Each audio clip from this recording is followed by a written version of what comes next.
We're coming to the next session, and I want to take you back a decade ago. If you think about deep tech, wasn't that really a term that we thought, it's so much science, what does it really mean? What goes into that bracket? Well, today, times have changed, and if we think about what is happening in the next couple of years, we only have an idea. But we know the pace are really, really faster. And here in the MENA, for example, in July, fintech was overtaken by when it comes to investment, because we see deep tech is really on the forefront of the entire startup ecosystem. That's where the future lies. And it's a signal that we're shifting, right? From chasing apps to really engineering the future. Now, I'm excited about this next conversation because we have the minds behind XPANCEO. So what that means is we have Dr. Valentyn as a Volkov here, and we have Roman Axelrod here, who are going to be in conversation with David Rowan, the founder and editor of chief of Wired UK. So please give them all a warm welcome and enjoy a conversation that will literally blow your mind. Welcome to the stage.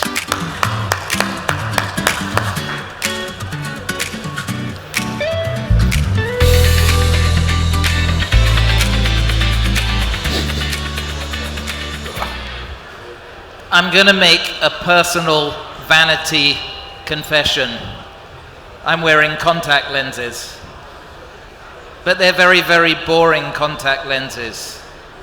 They don't give me augmented reality. They don't monitor my health in real time. They don't have night vision. They're not checking if I've got glaucoma or what my blood sugar level is. So I'm a bit old school.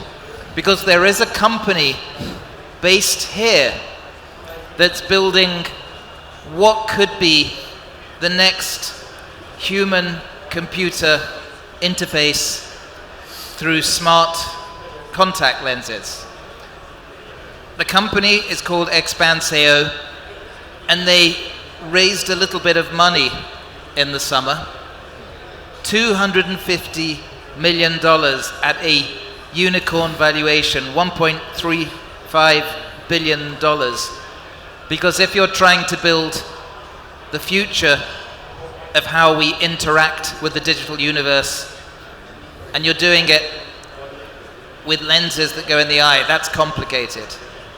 To tell us more, we have the co-founders of XPANCEO. So, Valentyn Volkov, the professor, the expert in nanophotonics and a whole bunch of other things, who's bringing a lot of his scientific insights. And Roman Axelrod, who's the big thinker, commercial guy, really understands how to get to market. And I'm going to start with you, Roman. You've just raised what, for the region, is an enormous Series A.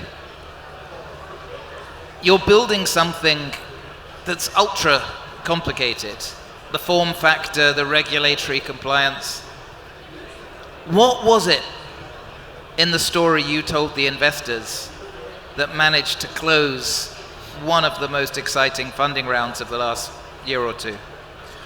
Wow, great question actually. Well, first of all, thanks for having us. And wow, so many people decided to spend their weekend discussing future of deep tech in the UAE. I'm excited. All right, I think we can all agree that, well, actually, we call it XR, AI-powered XR computing. We can all agree that next generation of computing is some sort of artificial intelligence. Let's put it simply. But like with any other computer, you need an interface to operate it. You will operate it by sight, by voice, by gesture, probably later by mind, but well, we'll see about that. I hope so. I really do. I'm a strong believer, by the way. And we, together with my co-founder Valentyn, we really do believe that one of the interfaces probably the ultimate interface in the end, through which AI may be operated, is a contact lens. Think of it. It's weightless. You know, we always say the best gadget is no gadget. It's invisible, it's weightless, it's just there. And historically, each new generation of computing has been lighter, has been easier to operate, and has been closer to human body. So eventually, and we're nerds, we're transhumanists. So we really do believe that eventually computing power will become an inevitable part of human body, and through emerging humans with technology, hopefully we'll achieve the possibility, you know, to approach, well, those targets we as a species have set ourselves for, you know, next at least 100 years, like becoming interplanetary species, living 150 years, etc., etc. Now, this is a bit of a sci-fi vision, but it's also real science you're dealing with. You've got a team of about 100 people. Well, sci-fi. But you're publishing. Sci-fi anymore, you know. There's a guy responsible for sci. Rapidly developing reality. Yeah. But your team, you've achieved, I think, 12 granted patents, about 30 pending. But also your team has published maybe 300 peer-reviewed science articles. Valentyn, explain the science that you're building and what these smart lenses will be capable of doing. Okay, let me try. They are time limited actually, so I can talk for hours about this interesting subject. As Roman said, a smart contact lens, we see it as an ultimate interface that in the most natural way can merge real and digital worlds together. I can see many people here, they're wearing glasses. I can bet like 10% of the people here wearing contact lenses. So contact lenses, they are nice, they are convenient, they are safe. So, but it's a very old-fashioned device in principle. What we are trying to do, we are trying to upgrade, literally speaking, to give a user superpowers. So it's like, imagine micro displays integrated directly into the lens. Eye liquid is very rich in terms of biological information. Whatever you can, in principle, whatever you can get information from your blood, you can get it from eye liquid. Of course, concentrations are much lower, so it's challenging to monitor, but in principle, why not? So you have your very own and private biochemical lab, which is always with you.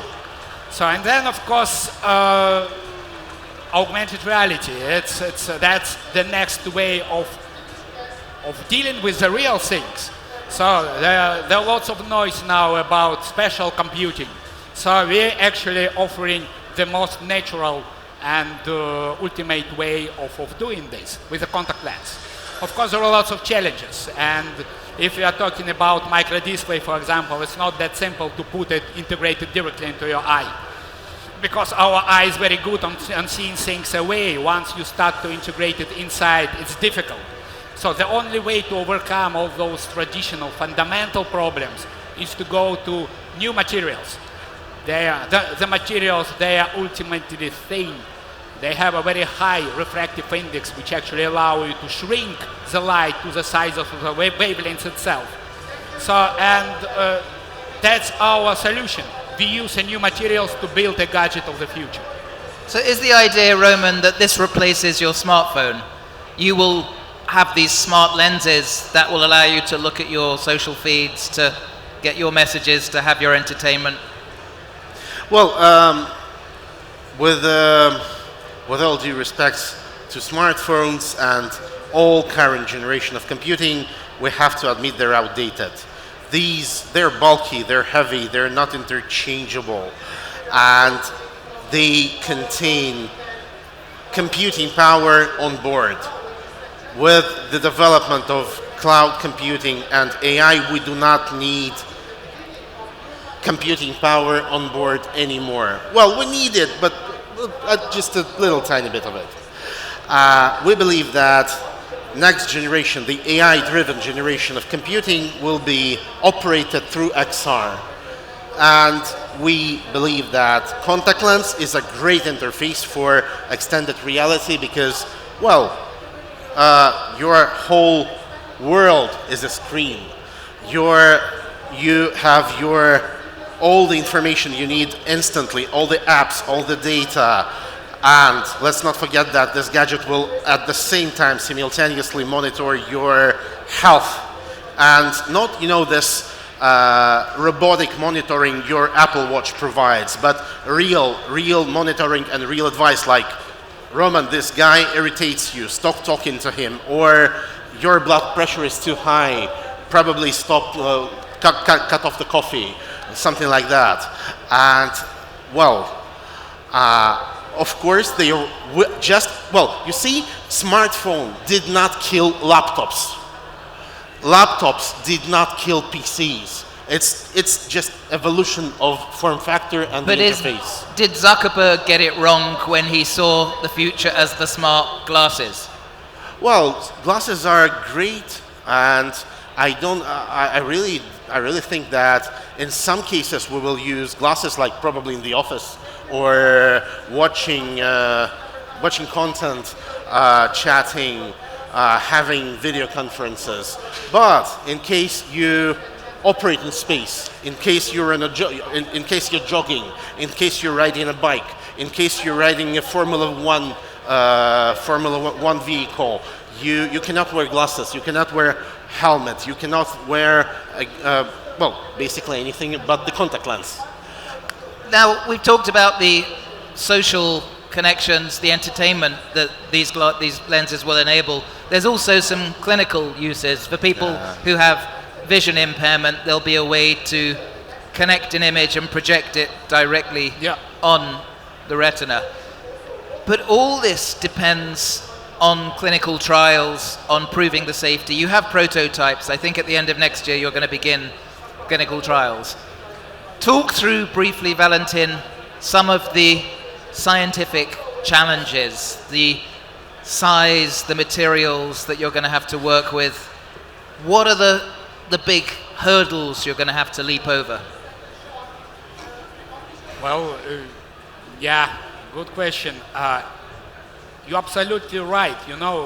Contact lens, it's a medical device by definition. And of course, to move this interesting concept, a smart contact lens, into everyday life, it's a question of some time. Even now, we're actually trying to go to this stage of human trials. We have a variety of prototypes, and some of them are purposely done relatively simple. That's with the aim to go to this medical certification human trials as quick as possible.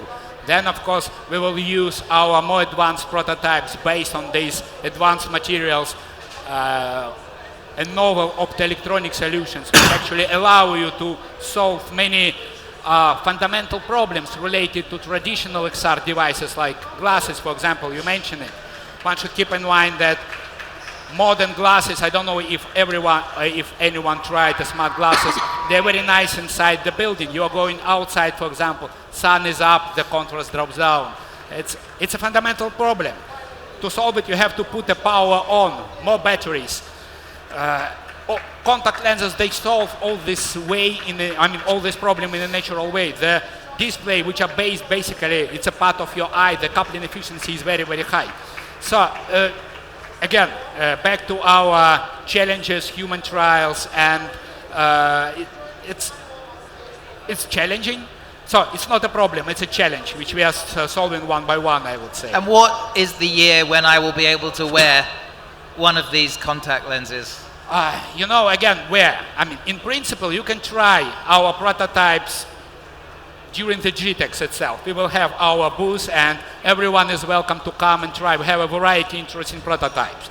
Of course, you are not yet allowed to put it in your eye, but you can take a lens, you can bring it as close to your eye and a few millimeters. And you can play Space Invaders, I don't know. You can see It works, you know, it looks, again, we were talking about science fiction. It's not a science fiction anymore. It's a very rapidly developing technological reality. So it's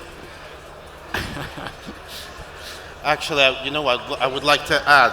This is not a sales pitch. This is not a PDF slide. We've been working on this gadget for 4 years. We have developed, Valentyn's team in particular has developed 15 prototypes, filed 12 patents and 32 patent pending applications. This is not a science fiction. This is not a pitch. This is an actual working prototypes that you will be able to see during GITEX, and we have a huge lab here in Dubai. And it's a Internet local City. business. It's not the sort of business people think about when they think about tech in Dubai. You have a lab at the Knowledge Park, just opposite Google. Last question from me. How much has it helped building a deep tech business from the center of Dubai? Wow. This country has incredible vision and is very short to execution, unlike many other places in the world. Great place to live, great place to relocate people. It's like the eye of tornado, not even for a region, for globally. I think you saw all the news about OpenAI opening probably the biggest data center in the world here in the UAE.